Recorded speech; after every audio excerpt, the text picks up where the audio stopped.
Now, in our prior videos, when we were looking at earnings per share and diluted earnings per share, we mentioned that the numerator is typically always the same between the two. There are instances where they would be different. When we have a convertible item that would alter our expenses or revenues for the company, we have to take that into account. Well, what do I mean? Well, think about a convertible bond.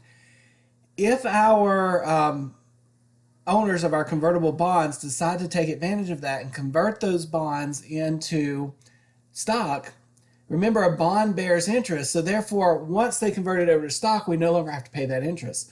So by converting a bond over to stock, it saves us money as far as interest expense goes.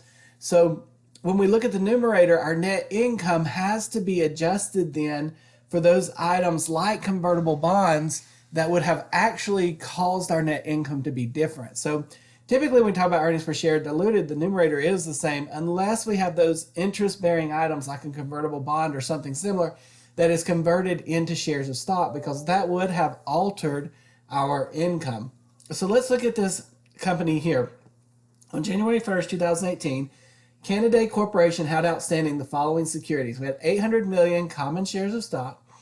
We had 50 million 5% cumulative preferred shares, $50 par. Remember that 5% times the 50 par times the 50 million would give us their dividend right. So that's what we'll find here in a few moments. And then we had 6% convertible bonds, 3.5 million face amount, convertible to 90 million common shares. The following additional information is available. On September 1st, Canada sold 75 million additional shares of common stock, so that's going to alter our denominator there. Instead of stock options to purchase 60 million shares of common stock after July 1st, 2017 at $12 per share were outstanding at the beginning and end of 2018. The average market price of Canada's common stock was $18 per share during 2018. So there we're going to have to do the treasury method, but again, that's going to impact the denominator. And Canada's net income for the year ended was 1,556 million. The effective income tax rate was 40%. So calculate basic and diluted earnings per common share for the year ended December 31st. So typically, had we not had these convertible bonds, our numerator would have been the same, just like in prior problems, because stock options would not alter our numerator. Since we have a convertible bond, what we have to take into account is the fact that had these been converted, our net income would have been different. So this case, when you have these convertible bonds, these are instances where the numerator would be a little bit different. Unlike previously where we said they're typically always the same, they are unless convertible bonds exist or something like that that impacts interest. All right. So let's continue on here. Let's start with our basic earnings per share. All right. So again, to get our basic earnings per share, what do we need? We need net income, which it told us was 1,556. And from that, we need to subtract our preferred dividends. Well, what's our preferred dividends? How would we go about calculating that? Well, preferred dividends should be our 5% par, or excuse me, our 5%, let's do par first. Par times percent times shares outstanding. Okay, so if we take $50 par, get my calculator out here. Give me 1 second, I forgot. Okay, so $50 par times 5% times that by 50 million. So that's 125, and again in millions, so we're just going to leave it at 125. So 1556 minus 125 gives us a numerator of 1431. Now, again, because we have a convertible bond that bears interest, we will have to alter that to get the numerator for the diluted. All right, now for the basic, let's get our denominator, which is our weighted average number of shares. So we started the year with 800, and then what happened? Well, we issued on September 1st 75 million more. So we're going to take that 75 million, we're going to multiply it. How many months was it outstanding out of the year? Well, all of September, October, November, and December. So 4 months out of 12. Okay. Then what do we need to take into account? That's it. Remember, the options were not exercised, nor were the bonds converted. So we don't have to worry about any of that because it didn't actually happen. And in basic earnings per share, remember, we do not take into account those pieces of information. So 8 plus the 75 times 1/4 gives us 825. So that becomes our denominator. So 1431 divided by 825 gives us $1.73 per share. All right, now what about our diluted earnings? Now this one's going to be a little bit different. We can't just take the 1431. Now that is a good starting point because in our diluted, we would still take into account those two pieces of information, net income minus the preferred. But now we need to adjust this for interest. How was interest altered? Okay, and actually it was interest expense, so we wouldn't actually be subtracting this, we would be adding because interest expense reduces income. So to correct that, we need to add it back in. So how much interest would have accrued on these bonds? Let's see. We've got 6% convertible, 350 million face. So we're going to go in and multiply that out. All right, so that gives us 210. So it's 3.5 right there, 350 or 3,500. Excuse me. I'll get it out eventually. So our interest would be 3,500 times 6%, and it says at face. So we're assuming that the interest, these were issued at face amount, so we don't have to worry about any discount or premium. So 350 times gives us 210. So remember, we need to add in that 210, but there's a little catch to this. Would it have saved us 210 or changed by 210? Well, no, because remember, net income then is based on tax. So if you reduce your expenses, you have to take into account the fact that tax would be changed as well. It would actually increase our tax. So we need to back out the portion that would have been taxed. So how do we do that? Well, we're going to back out, and our tax rate is 40% of the 210. Okay? So what does that give us? Well, it gives us 1431 plus, so if we take 210 times 40%, that gives us 84. Then we take that from the 210, so I get 126, I believe, is my net. We'll double check that here in just a second, make sure.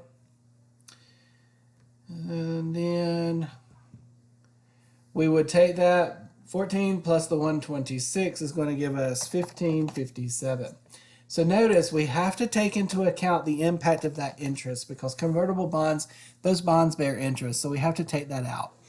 Keep in mind it's net of the tax, so you've got to remove the tax savings because an interest expense is deductible, so it reduces our tax. So by having 210 in interest expense, it saved us 84 in tax. So we've got to take out that tax benefit, so to speak, in there as well. I don't know why I don't have the divide there or the equals here, but let's put those in. All right, now let's talk about the denominator. Listen at me. The denominator, how would we get the denominator? Well, one, we can definitely go ahead and start with that 825 just like before because we still had the 800 and we still had the 75 issued.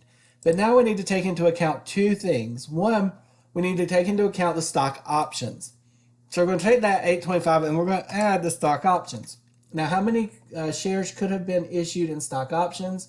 Incentive stock options is 60 million shares. But remember, when we have stock options, we do the treasury method. What does that mean? Well, when we do the treasury method, that means we need all the proceeds that we would have received from the stock option is then used to purchase additional shares. So let's scroll down here and let's really quickly look at this. We had 60 million shares that we could exercise, and that was at $12. So this is the amount of cash we would have received. So 60 million times 12 gives us 720. That's the amount of cash we would have received had we had these options exercised. Then we're going to take that and divide that by 18 because that's the average price that we would have bought treasury stock for. So 720 divided by 18, we get 40 million. So when we're dealing with stock options, we do the treasury stock method, which means we assume that all the options that are exercised, we use the funds to then repurchase shares of stock. So at this, we had 60 million options exercised at $12 each, that's 720. Then we divide that by the average price of our stock, and that tells us we would have got $40 million in shares, 40 million shares. Because this is your cash. I was off a line. And then this is your price per share. Sorry about that. And so $7.20 in cash divided by $18 price per share gives us 40 million shares, not $40 million. We already had the $720 million there. All right, so we issued 60, but then we immediately repurchased 40 million of those shares. So that's only a change of 20 million added for that. Now, what would have been added on the conversion of the bonds? Now, we assume the bonds were converted for the whole year. So if we go up to the top, the face value bonds could be converted to 90 million common shares. So we're going to add in 90 million shares. So in this problem, we started with the 800 original. We added the issuance in September. That gave us the 825. That was our basic earning per share denominator. Then we took into account the stock options. Keep in mind, for stock options, you do the treasury method, which assumes you use the proceeds to then buy shares of stock. So that's what we did here, and we realized we would have rebought 40 million shares. So you take the 60 million you issued minus the 40 you would have repurchased through treasury, okay? And that gives you the total shares that would have been impacted by the option. And then we add in the convertible shares, the convertible bonds that were converted to 90 million shares. And when we do that, we get a denominator of, so we take 825 plus 20 plus 90 gives me 935. As long as I didn't hit anything wrong. So that's 935. We're going to take the 1557 divided by 935, and that gives us $1.67. We're going to round to the whole penny because you really can't have partial pennies when you distribute earnings. All right, so $1.67 per share. So keep in mind, when we were talking the other day, most things do not impact the numerator. Typically, the numerator is the same. But if you have a convertible bond, because it bears interest, if those bonds had been converted, we would have had no interest expense this year. So we have to take that into account in our net income because our net income would have been different. So keep that in mind. If you do have an item that can be converted that would have had an interest expense involved in it, then we do have to back out that impact in our income. All right, I hope y'all have a great day.